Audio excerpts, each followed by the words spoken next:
Assalamualaikum warahmatullahi ta'ala wabarakatuh. Para pemirsa, para pecinta channel YouTube MZT Malang Raya dimanapun berada, mudah-mudahan kita semuanya masih dalam lindungan dan ridho dari Allah Subhanahu wa Ta'ala.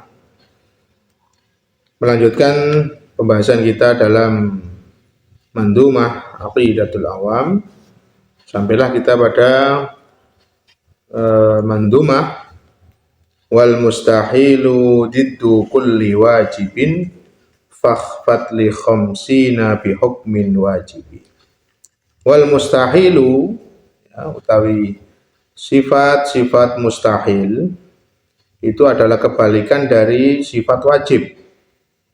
Maka hafalkanlah itu 50 sifat itu bagi orang mukallaf adalah wajib.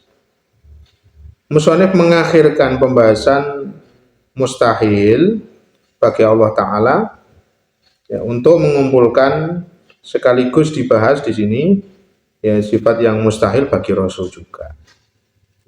Sehingga mustahil bagi Allah yaitu adalah kebalikan dari semua sifat wajib.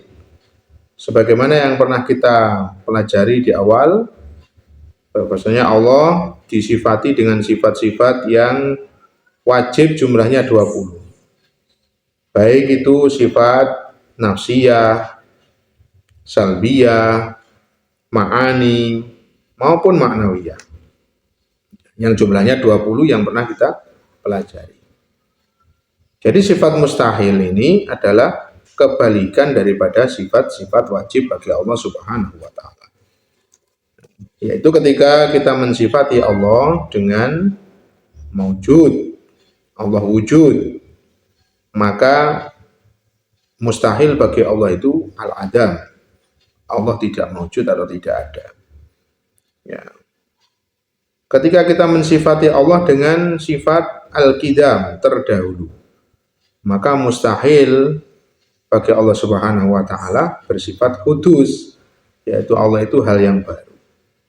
Ketika kita mensifati Allah dengan sifat al-baqa, Allah itu kekal, maka juga mustahil bagi Allah itu memiliki sifat yaitu al-fana, Allah itu lenyap, tidak kekal.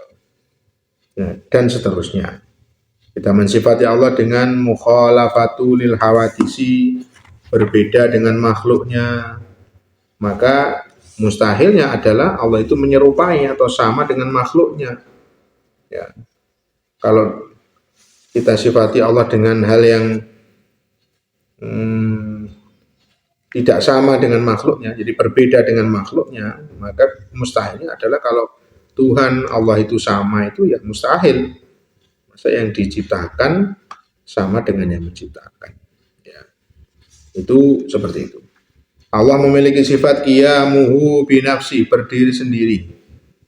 Maka mustahilnya adalah yahtaj atau adamul qiyami binafsi, tidak berdiri sendiri. Allah memiliki sifat wahdaniyah, Allah itu esa, maka mustahil kalau Allah itu berjumlah lebih dari satu. Secara logika ketika Allah itu juga memiliki sifat qudrah, iradah, berkuasa, berkehendak untuk menciptakan sesuatu. Kalau ada Tuhan itu lebih dari satu, maka ini akan menjadikan pertentangan. Tuhan satu memiliki qudrah, Tuhan yang satunya juga memiliki qudrah sendiri. Tuhan yang satu memiliki qiyamu binafsi, menciptakan sendiri. Ini menciptakan sendiri. Suatu misal Tuhan yang satu seperti yang dulu pernah kita bahas, menginginkan bentuk bumi ini bulat. Yang satu menginginkan diciptakan kotak misalnya. Nah, itu akan bertentangan. Di sisi lain kita meyakini bahwasanya Tuhan itu memiliki sifat qudrah, mampu iradah, punya kehendak sendiri, qiyamu binafsi. Maka kalau ta'addud lebih dari satu, maka akan bertentangan nanti. Satu memiliki kemampuan sendiri, satu kemampuan sendiri akan tidak jadi. Kalaupun ada yang mengalah, maka yang satu berarti al-ajzu, lemah, tidak memiliki kudro, mustahilnya adalah lemah. Nah, ketika Tuhan Allah itu memiliki iradah, kehendak, maka kebalikannya adalah al-karohah, terpaksa. Jadi yang satu itu memiliki karohah, kalau ada ta'adud, maka yang satu juga akan terpaksa dalam melakukan perintahnya tersebut. Tuhan Allah memiliki sifat wajib al-ilm, maha mengetahui, kebalikannya mustahilnya adalah al-jahlu, tidak mengetahui. Allah memiliki sifat wajib al-haya, maha hidup, maka kebalikan atau mustahilnya adalah al-maut. Allah memiliki sifat wajib as-sama, maha mendengar, maka mustahilnya adalah as-somam. Allah tuli, tidak mendengar. Allah memiliki sifat al-basar, maha melihat, maka kebalikannya adalah al-ama, Allah itu tidak melihat atau buta. Allah memiliki sifat al-kalam, berfirman, berbicara, maka kebalikannya mustahilnya adalah Allah itu bersifat al-bukmu atau Allah itu bisu. Ya. Kemudian sifat-sifat berikutnya, Allah itu kaunuhu qadiron, Allah itu maha mampu, muridan, maha berkehendak, kaunuhu aliman, maha mengetahui, hayyan, maha hidup, sami'an, maha mendengar, basiron, maha melihat, mutakalliman, maha berfirman.